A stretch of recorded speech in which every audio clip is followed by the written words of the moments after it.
Welcome to Hood Champion Boxing and Sports.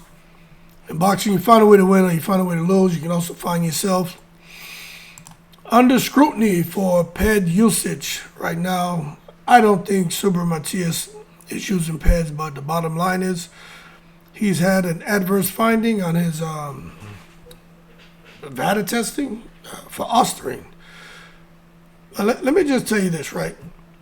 How Ostarine gets into a fighter's system, because a lot of people are all over the place about this Ostarine.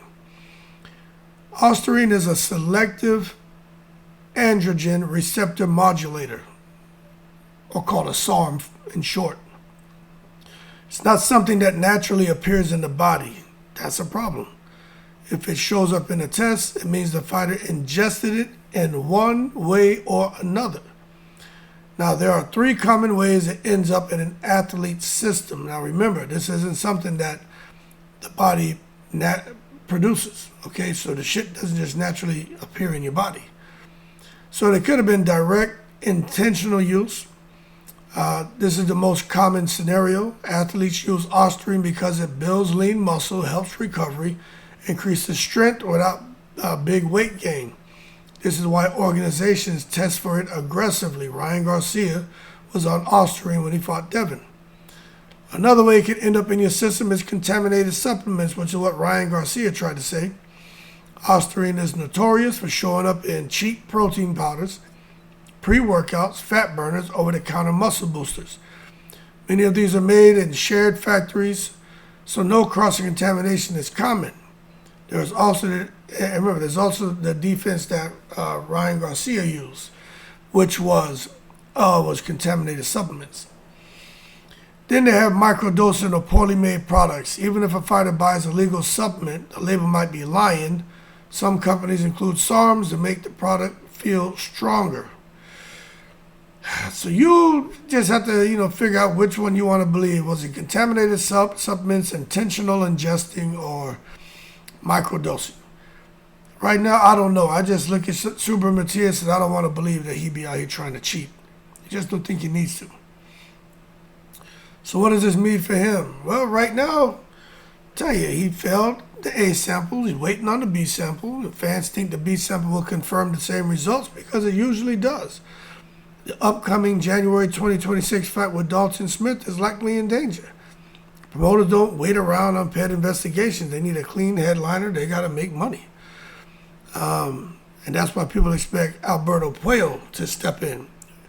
Alberto Puello he and Subriel Matias are two monsters. But Puello will step in and he'll probably beat Dalton Smith. Now the thing is, if the B sample is positive, Matias now is in bad shape. Suspension, fines, losing the fight date, long-term reputation damage, being labeled alongside other PED cases, especially like Ryan Garcia, as a cheat. And for a power puncher like Matias, this is even worse because critics will say his style is PED dependent. And that's exactly what they're going to say. That's what they say about Ryan Garcia. That's what they said about Conor Ben. Conor Ben was on Ostarine. He was on clomiphene. Yeah. Bottom line is, when your name gets attached to that bullshit, people can't take you serious. But this just tells you when it comes to PEDs in boxing, if it's true that he's using it, but even if he comes back he's innocent, the bottom line is PEDs in boxing is a problem. It's a huge problem, man.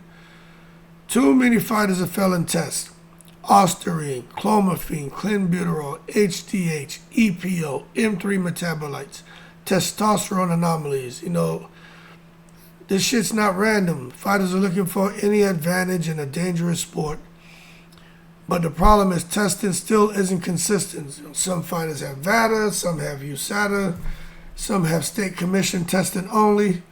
The standards change from fight to fight. That inconsistency creates loopholes. Fans don't believe accidental ingestion anymore. They're tired of that. After years of excuses, fans assume guilt first. And that's just what the reality is for Subriel Matias.